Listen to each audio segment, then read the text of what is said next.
আসসালামু আলাইকুম। পুষ্প ইকোজিরিতে ভিজিট করতে আসলাম, সাথে আমার এক বড় ভাই। তিনি এসেছেন। তিনি একজন সরকারি কর্মকর্তা, আব্দুল সালাম ভাই।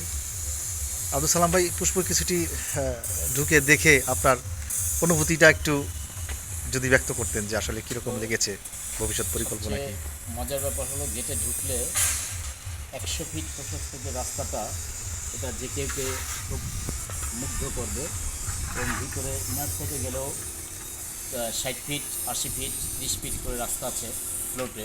এটা সত্যিই খুব চমৎকার একটি বিষয়, কারণ যত স্পেস হবে রাস্তাঘাটে তত লোকজনের চলাচল যাতায়াত খুব ভালো একটা অবস্থার সৃষ্টি হবে এবং ভালো লাগবে।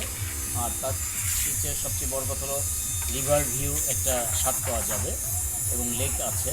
সব কিছু মিলে খোলামেলা পরিবেশ। আশা করি মাওয়া রোডের সাথেই পাশেই রেল লাইন আছে, রেল স্টেশন। তো সব কিছু মিলে ভিউটা খারাপ হবে না, চমৎকার একটি জায়গা মনে হচ্ছে। দেখা যাক, আমি দেখছি, আরও দেখি, পরে ইনশাল্লাহ জানাবো।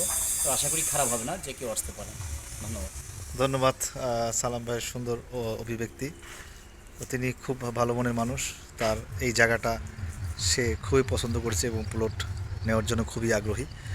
এবং তিনি হচ্ছে এইখানে কর্তৃপক্ষকেও আবেদন করে রাখছে যে আত্মীয় স্বজন বন্ধুবান্ধব নিয়ে সে এখানে পিকনিক করতে চায়।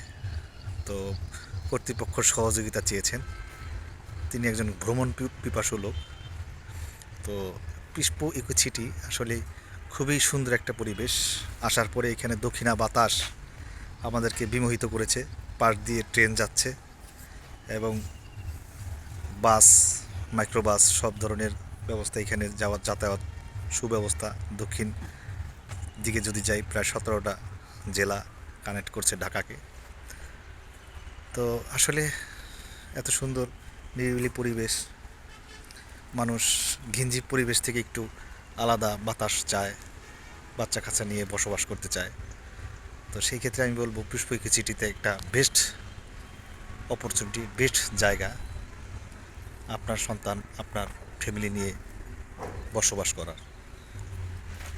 সকলকে অসংখ্য ধন্যবাদ জানিয়ে আমি Debashis, director BTM Pushpadhara properties limited.